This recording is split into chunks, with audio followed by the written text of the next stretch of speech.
since 2012, I've been guiding people around Russia. In 2014, my husband and I started a boutique travel agency. We would bring people from the US to Russia. We took care of visas, we took care of tours and all of those things. And then finally, when COVID hit, as you can imagine, tourism industry all over the world took a really big hit. And basically since spring 2020, we switched to doing virtual tours, and we honestly haven't come back to doing real life tours. I sort of rediscovered my passion. I really have been enjoying sharing stories of Russian culture with people, especially in the US, because we currently are in California. We want to be closer to our clients. And yeah, the Bolshoi Theater is one of the more rare tours that I do, but I'm really excited to show you around this beautiful theater. So yeah, as Penny said, you're welcome to ask me questions during the tour, but at the end, I'm also gonna give you some time for Q&A. And before I start telling you more about the history of the theater, I want to give you a good illustration of just how important this theater is for our culture. What you can see on the slide right now is a 100 ruble bill that is folded in half. And as you can see on this bill, it's Bolshoi Theater, the picture of the Bolshoi Theater. In Russia right now, we have 5 different kinds of bills, and only the most important landmarks in the country get included on the bills. And I would say that the 100 ruble bill is probably the most commonly used one. I remember the days when it used to be about $2. Right now, it's actually about $1. But so yeah, this bill is $1. And here is the other side of the bill. We will talk about that part of the Bolshoi as well with you. Just to give you an idea of how significant this place is for Russians. And let's start from the outside.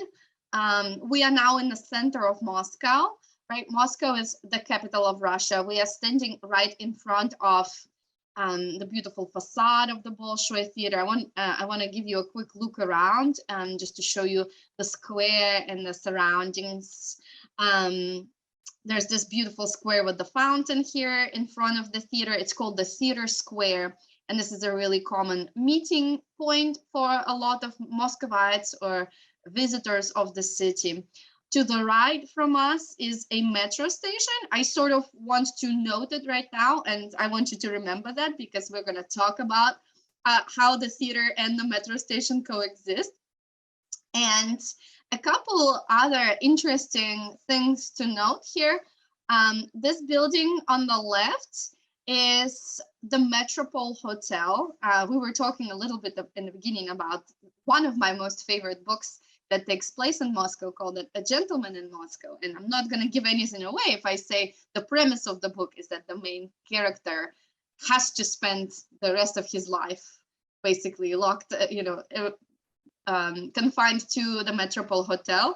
It is a real place. It's right here, right next door to the Bolshoi, and it is absolutely gorgeous. This, if you ever do come to Moscow, this is where I 100% recommend that you stay. And then definitely read the book beforehand. And finally, to the right, in the back a little bit, you can see red walls. And of course, Moscow's most iconic site is Red Square, and that is what it is. Some of the walls of Red Square and Moscow Kremlin, and of course, Red Square is at the very heart of Moscow. And this also should give you an idea of where the Bolshoi is located. It's literally steps away from the heart of Moscow. It's steps away from the heart of Russia. And now, of course, let's turn back around and talk a little bit about the theater itself. You can see this gorgeous, iconic facade of the Bolshoi Theater, but I have to say that the theater did not always look like this. I have a picture of what the theater originally looked like, and we can see it here on the slide. So the theater itself was founded in a date that is super easy to remember, 1776. And in that year, it was the year when Catherine the Great gave one of Russian aristocrats a license to start a theater in the center of Moscow. The idea was to have a public theater that many people could visit. The thing is, before this theater appeared, before Catherine the Great gave such a license, the world of Russian theater, both ballet and opera and drama theater, was mostly limited to private theaters. And this is a little reenactment of what that would look like. Private theaters normally would belong to rich Russian aristocrats who had serfs, and they would choose actors, singers, dancers among their talented or not so talented serfs to perform for them and their guests. And this is pretty much what the world of theater was. Some aristocrats had a better theater, and whoever visited them got to enjoy some amazing performances. Some of them maybe not so well, but honestly, the art of the theater, the art of ballet, had only existed in Russia at that point for less than 100 years. I think most people didn't know any better. But Catherine the Great, she called herself an enlightened monarch. She wanted she wanted Russia to be really close to Europe. She was pen pals with Voltaire, Rousseau, and she said, we need something better than this. And so this beautiful theater was founded, and at that time they didn't call it Bolshoi. And by the way, the word Bolshoi in Russian means big or grand, and that name was given to it much later. The first name of the theater was Petrovka Theater. Petrovka was the name of the street where the theater was located. The name of the street was derived from the name of our former Tsar, Peter the Great. So this was the idea. Even though the name in the beginning was not as grand, the theater itself was a revolutionary institution in a way. There was a lot of democracy at that theater. For example, the actors that worked in the theater got to make a lot of decisions for themselves. They got to choose whether they wanted to perform a play or not. And the plays that they would choose from also came from local playwrights. Anybody could come into the theater and submit their play. And so the theater troupe would get to choose whether they wanted to perform it or not. And they even got to choose the roles among themselves, who would play which role. On top of that, a lot of attention was given to the education of the performance. So there was a theater academy, a dance academy located in there. And so this theater, this institution, gave a really big push to the development of the theater in Russia. However, locals believe that there is a curse that is related to the theater.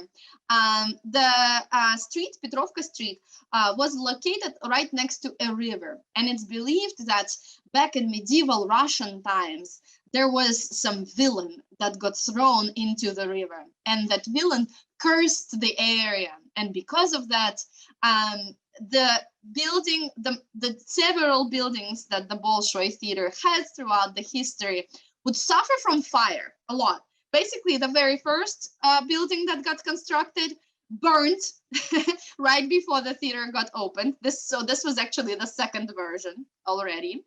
And then the same fate actually followed the iconic theater building that we know now.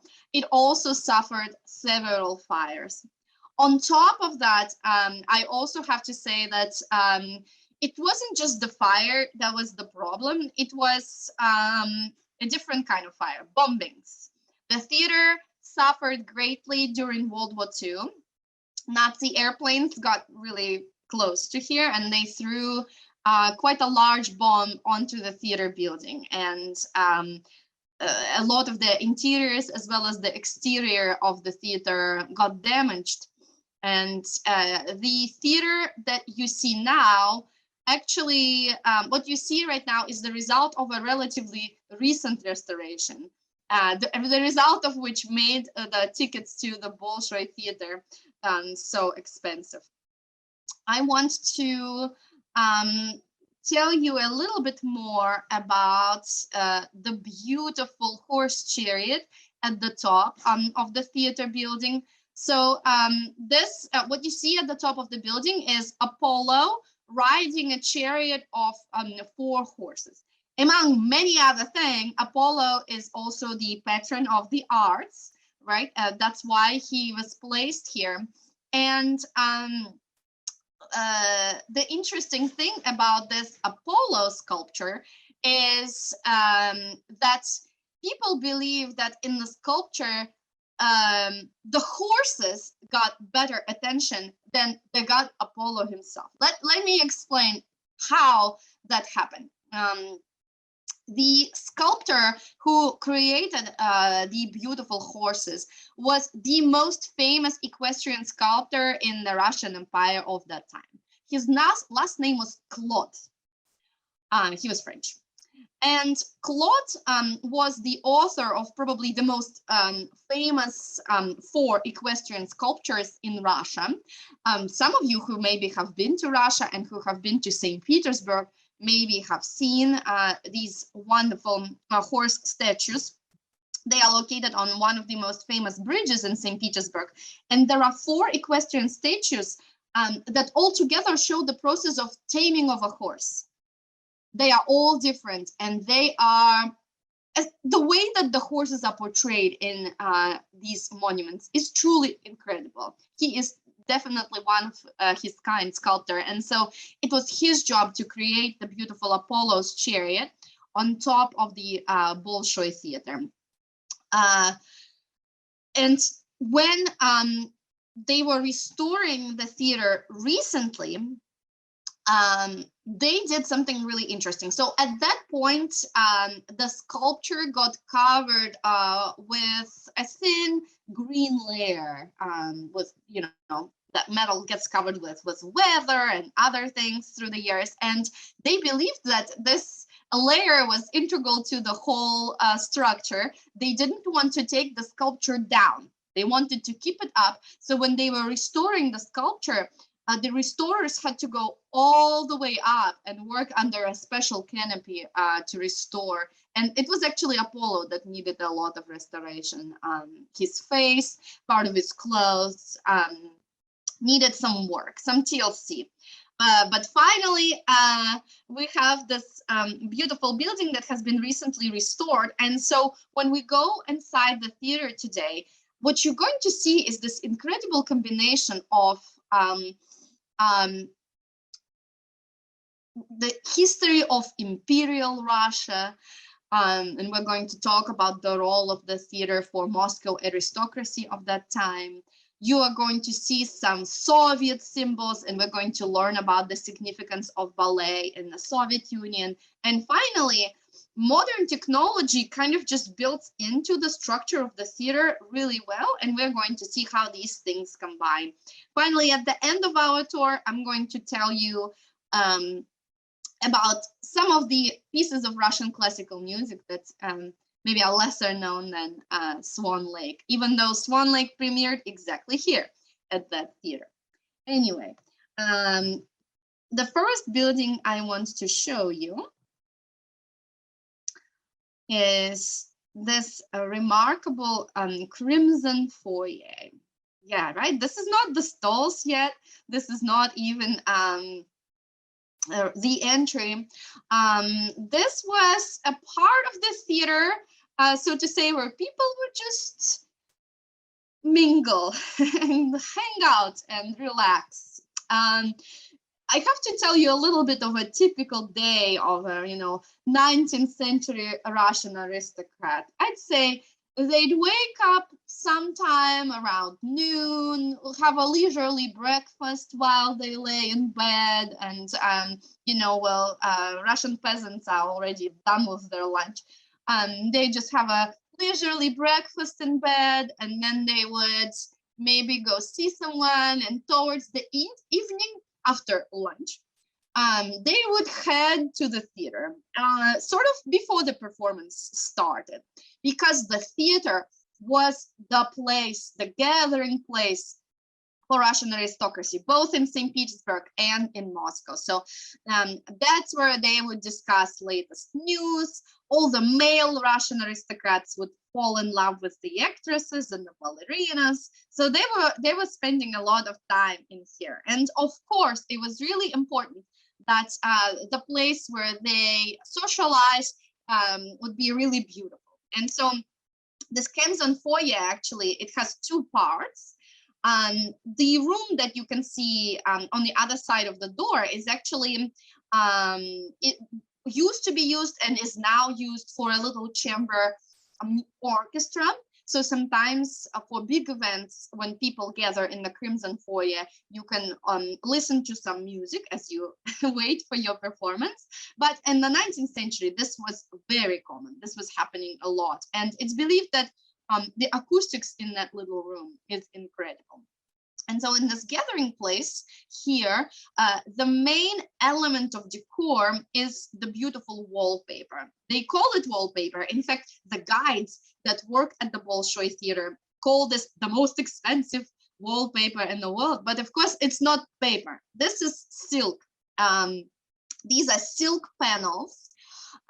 And the way that these silk panels are made is very interesting. There is a monastery right outside of Moscow that exists since the 16th century. And in that monastery, nuns make silk. And they make silk using the same technology that they did back in the 16th century. It is some really complicated and very unique technology. And they were only able to make 6 square centimeters of silk a day. So it's very extremely valuable. It's only used for royal palaces, palaces of extremely rich aristocracy, and now the Bolshoi Theater as well. And as you can see, the silk panels have just beautiful patterns in the top part, depicting symbols of the arts, beautiful floral patterns. And at the bottom of the silk panels, you can see double-headed eagles. Double-headed eagles used to be the coat of arms of the Russian Empire. And a version of this now is also the coat of arms of current Russia. Of course, during the Soviet times, after the Russian Revolution, the symbols of the royal family of the Russian Empire were not welcome in places. And you can you imagine the barbaric thing that was done to these gorgeous panels in the Soviet times? The coats of arms were just cut out with scissors, and red patches were placed on their spots. I've only read about it. I haven't been able to see pictures of what it looked like, but you can imagine that it did not look good. And so during the current restoration, what they did, I think, is twice incredible, because they used the exact same monastery, because that silk manufacture still exists.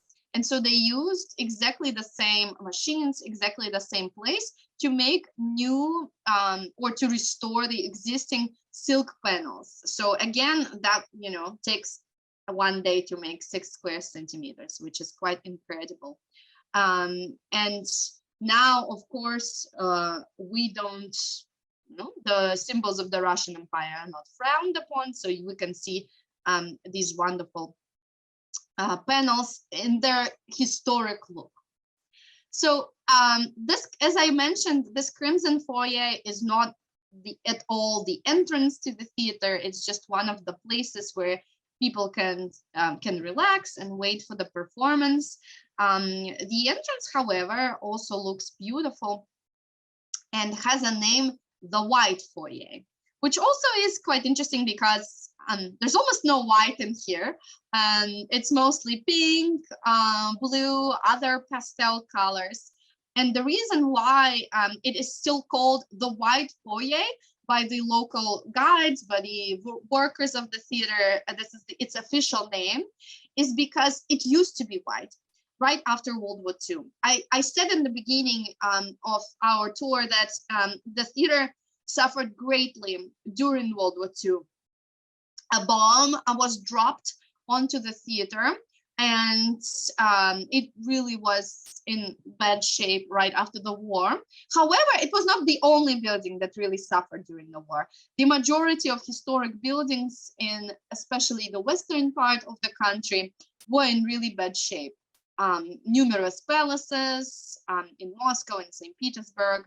And after the war was over, it was quite a high priority for our government to restore a lot of the historic buildings. But as you can imagine, because there was a lot of them, they could not always do it the best way possible. And so what was done to this hall is that the walls were simply just painted white. And that's why it got the name the White Foyer. And you can imagine the surprise of the restorers that during the current restoration started cleaning the walls, and they discovered all of these gorgeous patterns decorating the walls and the ceiling.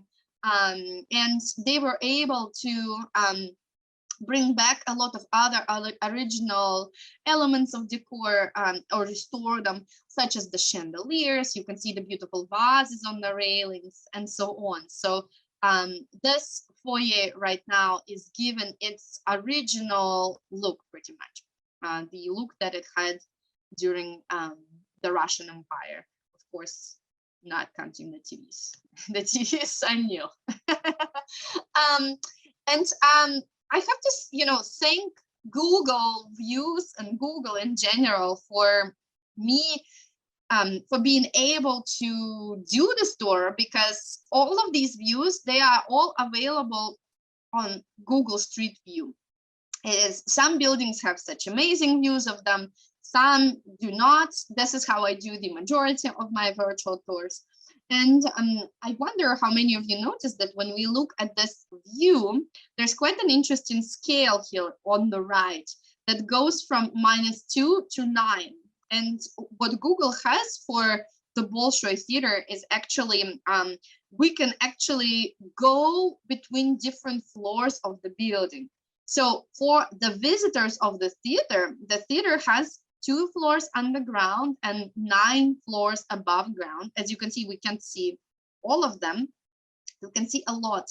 And when we talk about the underground floors, this is also a recent addition to the theater. So this was something that got added during the recent restoration, and shows how modern technologies work together with the historic theater. So we are now on the -2nd floor, and this room is called the Beethoven Hall, and it is used for both performances and events. This hall is supposed to have incredible acoustics. We're going to talk about that in a minute. But the amazing thing about this room is that this hall is a transformer. Because how can we possibly see a performance in here? There are no chairs. The hall doesn't look very spacious, actually. Well, as I said, modern technology is at play here. I have a video that shows you how this hall works. I just wanted to make sure that I'm sharing this with sound. So in the next video, I will show you how the transformer hall functions. And I'm going to mute myself so that you don't hear any echo.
So this hall, as I said, is a transformer, and the view of it that we see right now is the view for events. They can put tables in here and have a little celebration, but all of the seats that you saw, they are all hidden underground. And if they want to have a performance, these seats are brought up from underground in a matter of minutes.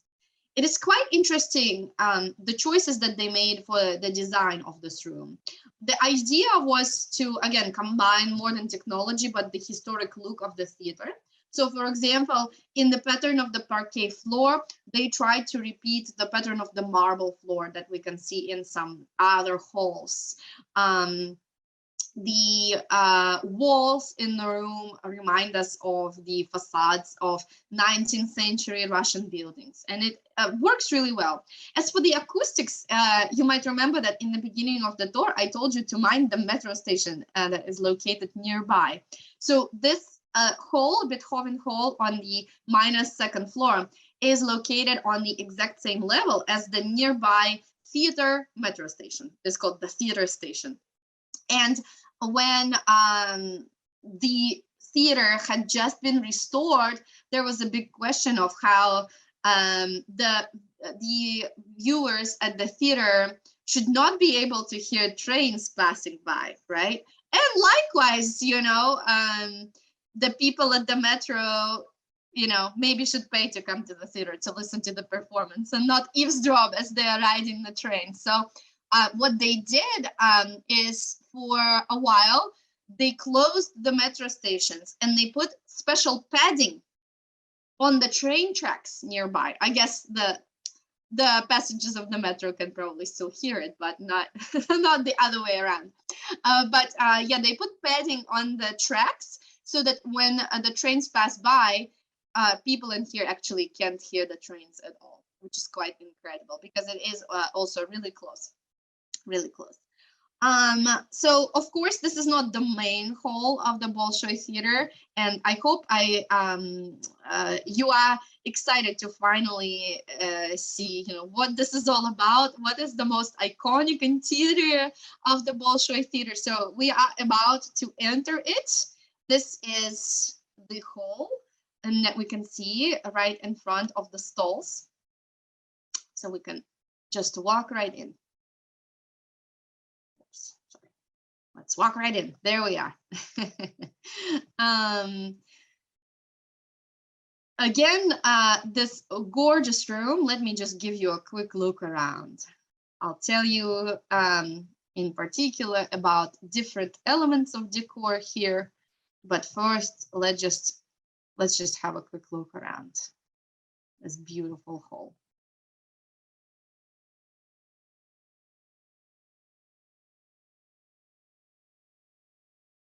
So this hall, again, is a wonderful combination of what the hall originally looked like and the modern technology that was used to both preserve the original details and to make it even better.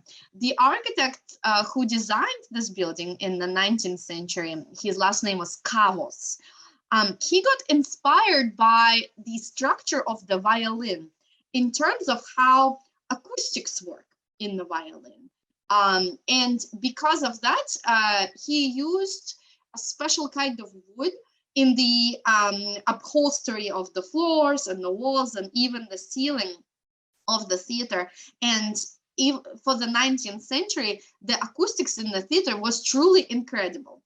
However, during the much cheaper restorations in the 20th century, the floor got covered with cement, and the ceiling had some extra metal details added to it, and the acoustics got much worse. During the current restoration, they again decided to change it. And you can see right now that the floor is made of wood here. So they added the original structure here to the floor.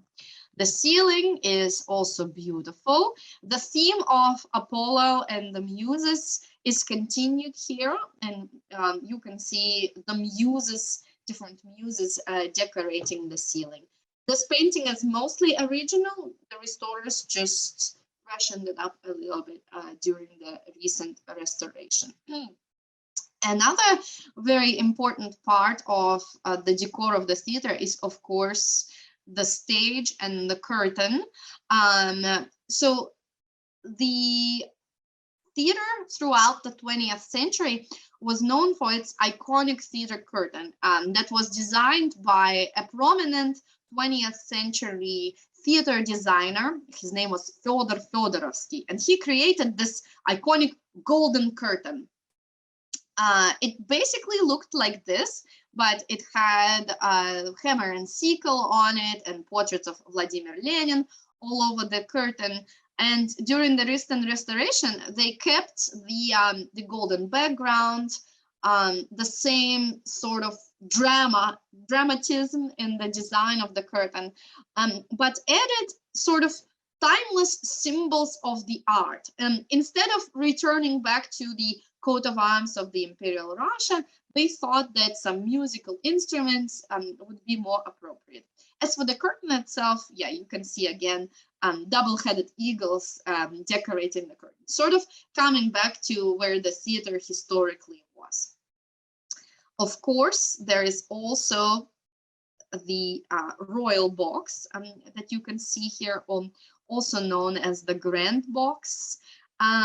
During the restoration, again, they took down the hammer and sickle and put here the coat of arms of the Russian Empire, the way it was when the theater was built, in the similar look. Another important royal box is located on the left. And actually, the box we just saw is used for and was used for delegations, presidents of foreign countries, and alike. And this box on the left is what was normally used for the royal family. They even called it the special box, the box for the royal family. And you can see above it, there is the coat of arms of the Romanov family, of what it used to be. Finally, the box on the right normally would be used by the head of the theater. And above that box, you can see the coat of arms of Moscow. So here we can see a wonderful combination of the arts, history, and these elements, sort of moving away from politics. We also can see now the Orchestra Pit. We're standing right next to it right now. And the amazing thing about the Orchestra Pit is that it can also move. It is a transformer. It can stay here, or it can be moved up. The orchestra can be moved to the stage level or even higher if needed. And of course, as you can imagine, the behind the stage space also went through a lot of incredible innovations.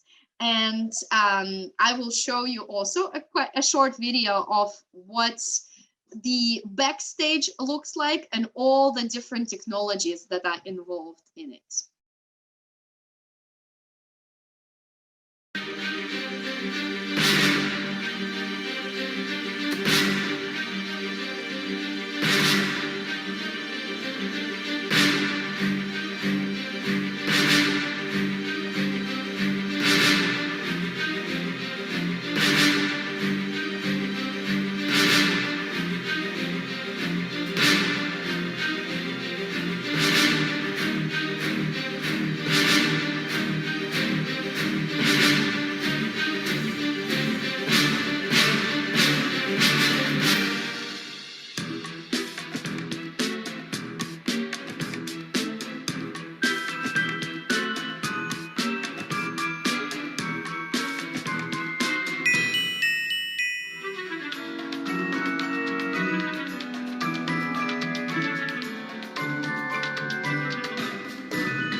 could see what an amazing mechanism it all is and how much is involved in just setting the stage for a particular performance. And I also hope that you noticed church bells. Church bells are a very important element here in the also the backstage space, and that was also added during the recent restoration. The thing is, lots of pieces of Russian classical music, especially operas, call for church bells. And we will listen to a little piece later, and it will be from an opera where church bells are really used. Among other instruments that are located backstage is also an organ, one of the very few organs in the whole country of Russia. So there are lots of really interesting, really unique mechanisms. And as I said, the restoration made your visits to the Bolshoi Theater maybe not the cheapest thing, and oftentimes my guests ask me, where's the best place to sit when you buy a ticket at the Bolshoi Theater, and of course, when it comes to buying your ticket, sitting in the stalls would be the most expensive. Stalls are much more expensive. When you buy balcony tickets, they become much more affordable. My husband and I personally really like to sit on the first level balcony on the very side. It's a little bit cheaper than in the middle, but you really get to see almost all of the performance. It's a very unobstructed view, and it's wonderful. But interestingly enough, when we talk about 18th century Russia, the stalls were the cheapest. And that is because the stalls here were standing room only. So it was really affordable. You can buy yourself a ticket and just come in and stand. The theater history says that the people who stood in the stalls had to always wear hats. And that is because of the theater's chandelier. It's a very iconic part of the theater, so I'm going to bring you there. Oops, I apologize. I'm going to give you a better view of it. Here, the iconic chandelier that you can see right here, originally in the 19th century, was lit with candles. And because of that, as they say, wax was dripping off of the chandelier onto people's heads. That's why the tickets in the stalls were not as desirable, and that is why aristocrats preferred to sit on the balconies or in boxes. And I have to say that even nowadays, if you choose to sit in one of these boxes, you can actually enjoy some of that amazing silk that I was talking about, that is made 6 centimeters in a day, because they use the same silk in the upholstery of the boxes as well. So they did that during the recent restoration. Of course, later, as technology evolved, candles were replaced with kerosene lamps and eventually with electricity. But okay, the chandelier is huge. It's 8 meters high and 6 meters wide. If that was the case, and if it was lit with candles originally, how were they able to change the candles? The secret lies, of course, there was no gigantic ladder from the ground. The secret lies in the 9th floor. As you can see, we are now on the 6th floor. The secret lies in the 9th floor. This space used to be the chandelier room. So this space is right above the chandelier. And so when they wanted to change the candles in the chandelier, they would lift it up to this room and change them and then lower the chandelier back out. Of course, now that it's not lit with candles, they don't need to use it as a chandelier room anymore. And so right now, this was turned into a rehearsal space. And you can see there is a stage reconstructed here, an orchestra pit, and so on. So this is a big rehearsal space. Let's go back to the 6th floor. As from where we are right now, you can also notice a slight difference in the pattern of the decor of the balconies. They are made of wood, and then parts of the wood carving are covered with a really thin layer of gold leaf. Gold leaf is actually thinner than human hair, and it's a very elaborate material. And the further up, the less elaborate is the pattern of the gold covered wood carving. So it's much more elaborate further down, but still is quite wonderful. So that also was part of the restoration here. Anyway, I started telling you a little bit about pieces of Russian classical music, and today during our tour of the Bolshoi Theater, I wanted to tell you about some pieces of Russian classical music that premiered at the Bolshoi Theater and are a little bit lesser known than the most famous piece of Russian classical music, the Swan Lake, which, by the way, premiered at the Bolshoi too. The reason why it premiered at the Bolshoi is because when it just came out, critics actually didn't like it. And when Swan Lake came out, the capital of Russia was St. Petersburg. The main theater in the country was in St. Petersburg, and they did not want to perform Swan Lake there. Instead, they moved the ballet premiere to Moscow, outside of the city capital. So the ballet only gained its popularity much later.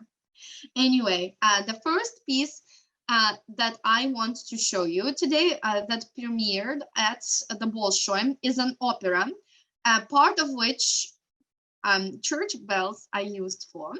And this opera is called Khawanshina.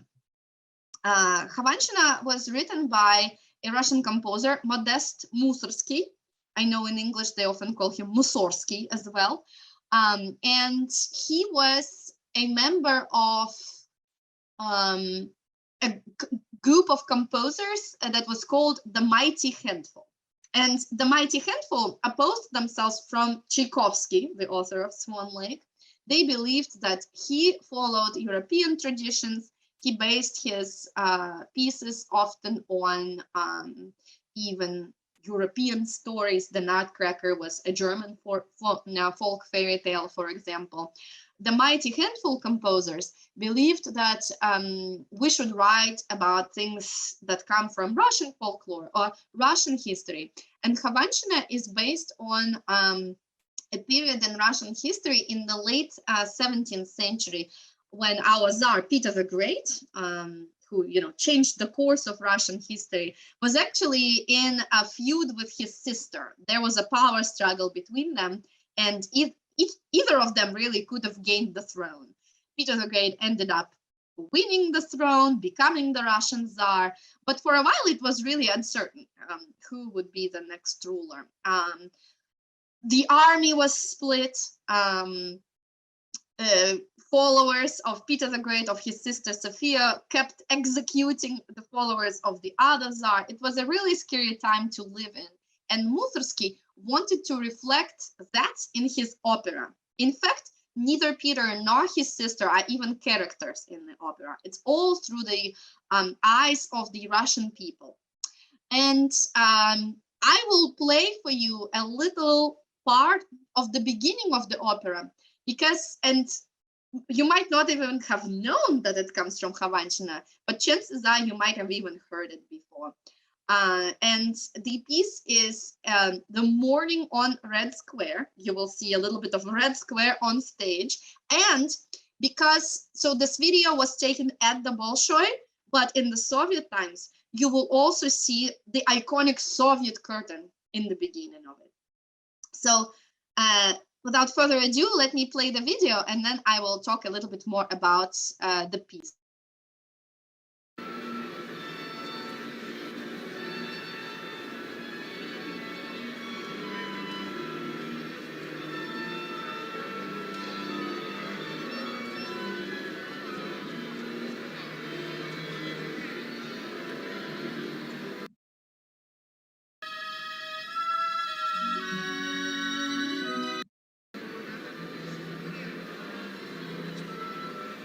I want you to see the curtain. I apologize.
So a lot of you probably recognize this piece.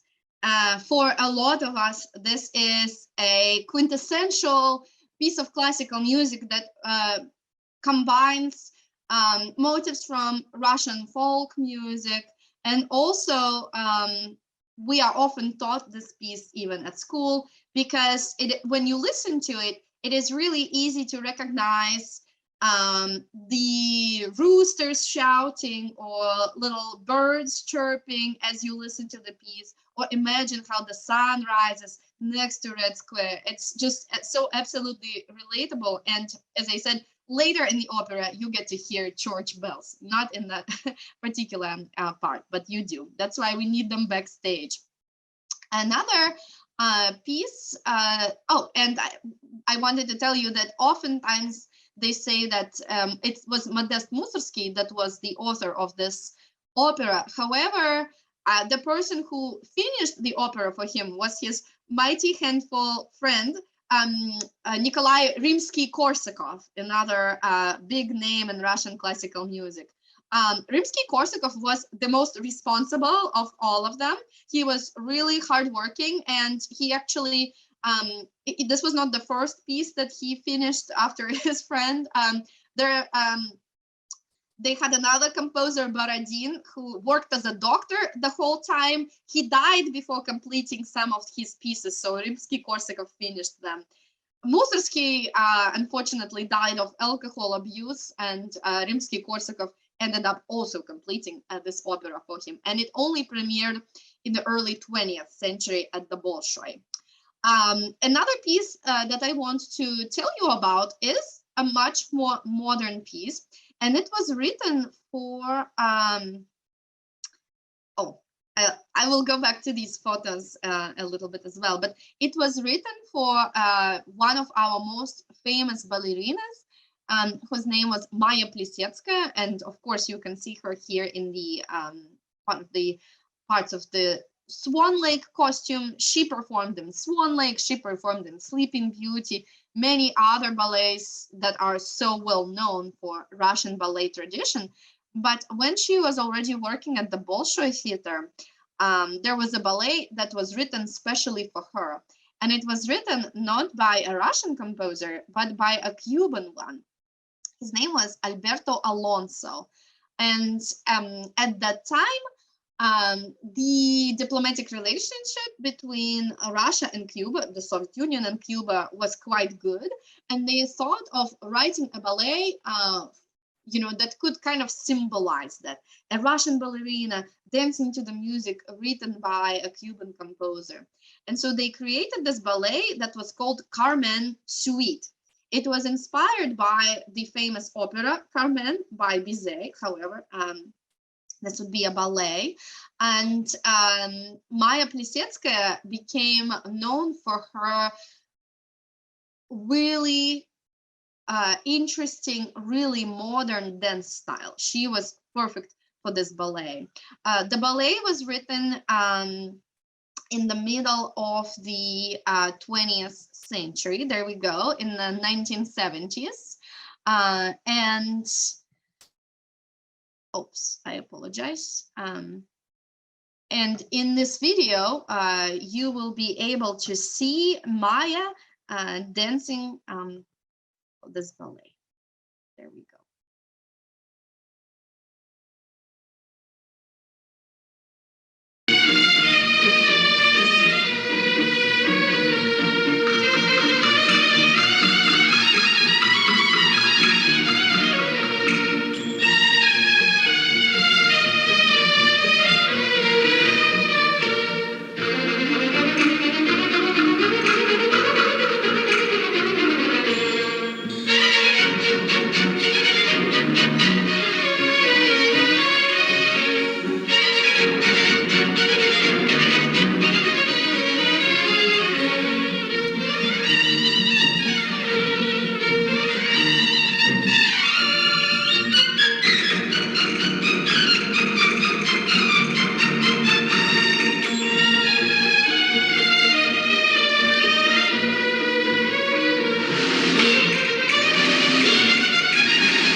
Isn't it an incredible combination of what you would feel traditional Spanish dance is and ballet?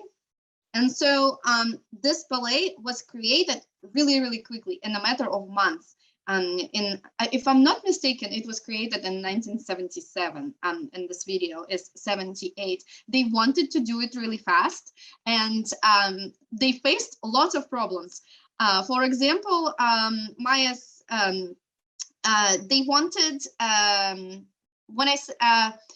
Alberto Alonso was a choreographer. I made a mistake when I started talking about it. He was a Cuban choreographer that wanted to stage this ballet for her. And when they wanted to stage the ballet, they faced the problem of who would be the composer for it. Because nobody wanted to take the music of Bizet and adapt it. It felt like blasphemy to take this amazing, great music and change it for the ballet. So they applied to many different composers, Russian composers, and everybody said no. They did not want to touch Bizet's music. But Maya's husband was a composer too, and he's the one who created music for this ballet. And they were working on it so quickly that, some people say that they were finishing the costumes literally the day before the premiere. So that's how they were rushing. And unfortunately, this ballet did not get to perform for a really long time in the Soviet Union, because at that time, our Ministry of Culture was a really prudish woman. She thought that this ballet was too vulgar and forbade it from being performed in the Soviet Union. So people got to see it for a bit, but then it was unfortunately forbidden. So finally, the last one is also features this male artist, male dancer. His name was Marisleepa. He was a Soviet dancer. However, he originated from the Latvian Soviet Republic. And his talent really shines in this ballet that is called Spartacus.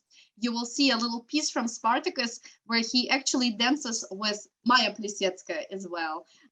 The story of Spartacus was so close to the Soviet people at that time, at least the Soviet ideology, right? It is the same ideology of fighting for freedom, fighting against the government, very similar to the Russian Revolution. So let me show you the original video of Marisleepa in Spartacus.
And in this ballet, I know this is a black and white video, but I think this is a wonderful example of also the costumes at the Bolshoi Theater.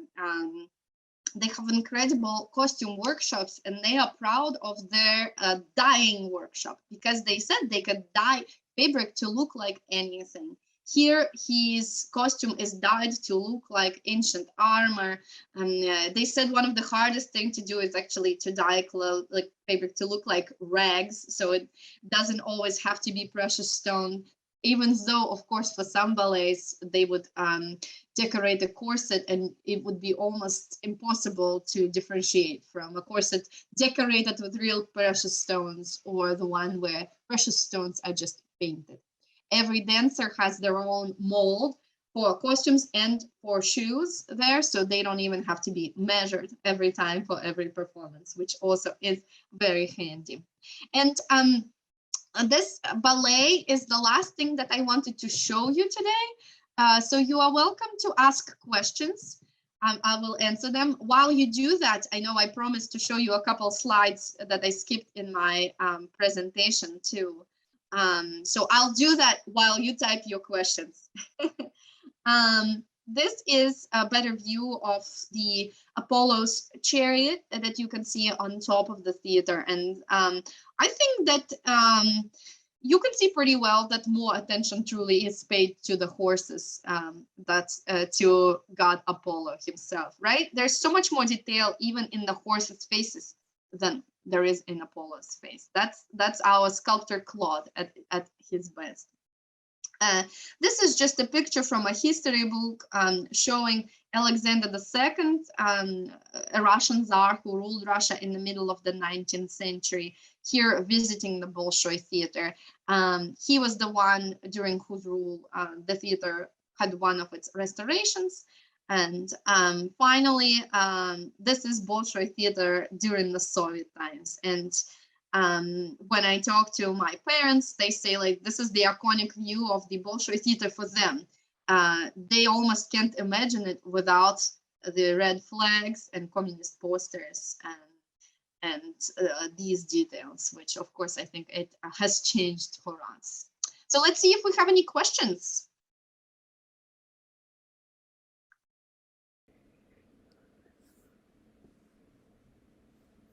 I'm sitting here waiting. It's a very quiet group. That was beautiful. It's a beautiful, beautiful space. Thank you. I'm glad you enjoyed it. And yeah, the space is beautiful. Oh, yes. Gail saw the vents under the chairs. Let me show my screen again so that everybody knows what Gail is talking about. Find the view. It is exactly for what you said, is for ventilation.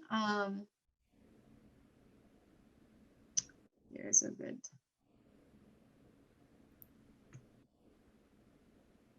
So if you look under the chairs, you will see vents right there. Oh, yeah. Yes. Yes. Huh. I did not see those. That's interesting. Mm-hmm. How many people does the theater hold? Do you know if it were completely full? I know that in the stalls there are 700 seats right now, but I'm not sure. That's just the stalls. Right. So I'd say approximately a similar number on the balconies and the boxes. Wow. Wow. Yeah. Oh, something in the Q&A. Ooh, great question. Yes. Did the Bolshoi perform during World War II? So the Bolshoi theater performers did perform, but not at the theater. Pretty much when the war started, they got evacuated to central Russia, where the Ural Mountains are, to the Urals.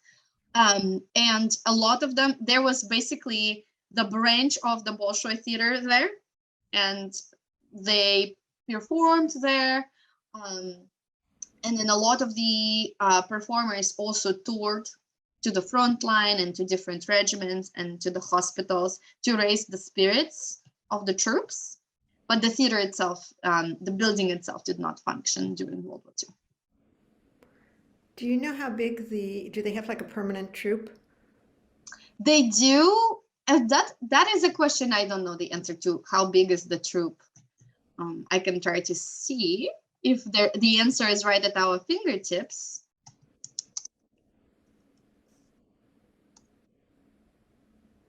Let's see.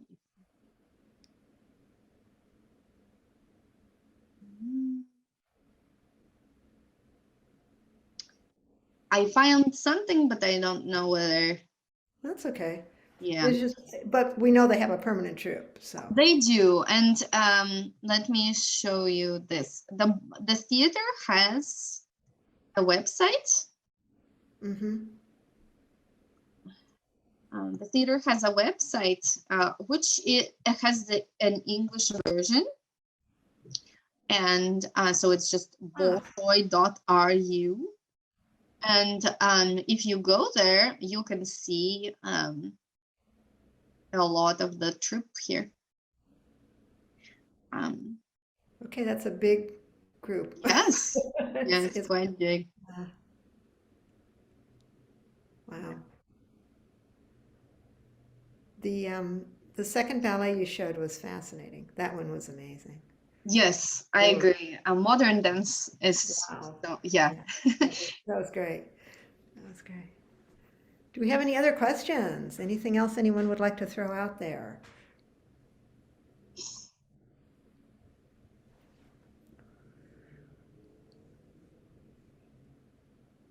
Everyone's very quiet.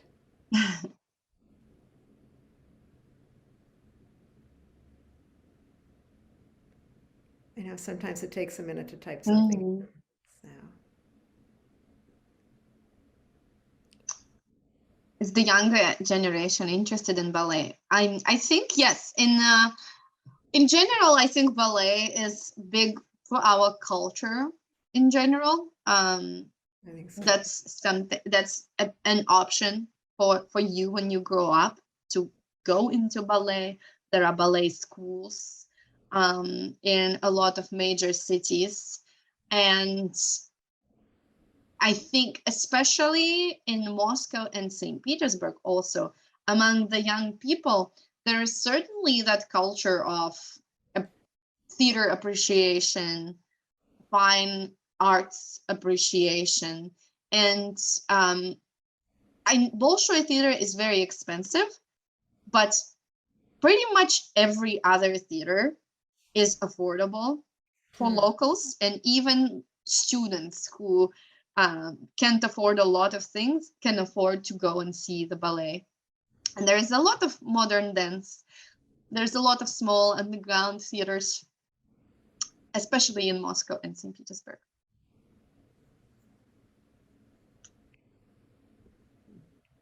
Is the Kirov Ballet still performing in St. Petersburg? Yes, it has a different name now. It's called Mariinsky Theater and Mariinsky Ballet, but the theater still exists. And honestly, it's believed that their troupe is as good as the Bolshoi. Yeah, you know, that's where Baryshnikov comes from, if I'm not mistaken, and Nureyev. They're not there anymore, but it speaks obviously of the quality of that theater. Okay, how much does it cost in dollars? It really so if we're talking not about the Bolshoi but other theaters, you can see a performance starting from like $10 Wow. to like, okay, the Nutcracker around the winter holidays could be $100. How's the But Bolshoi? Bolshoi is very different. The Bolshoi is more, and there it's the same. It really depends on the performance. When they just opened after the restoration, people were saying the tickets in the stalls were like the price of a used car. I think it's not as much anymore. And they also have different stages. Right next to the Bolshoi, the grand or the big theater, there's also the small theater, literally steps away, that the same dancers perform at, but it's just not the historic stage. And you can get tickets there for much less, and but still see amazing performances. It still is a historic interior, just a different one. But at the same time, kind of like lesser known performances. How much do the costumes cost?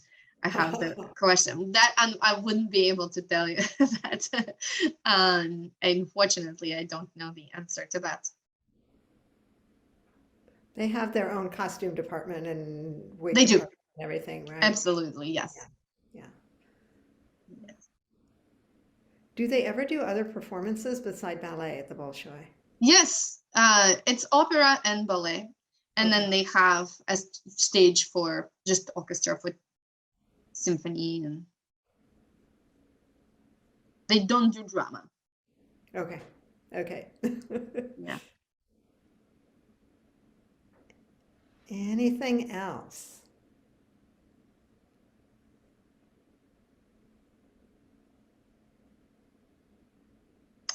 Yeah, I appreciate your feedback, everyone. I would love to come in and do another program. Yeah, I think it would be fascinating. We'll have to talk about that. I think it Yes. would be great. This was lovely. This was really wonderful. Thank you.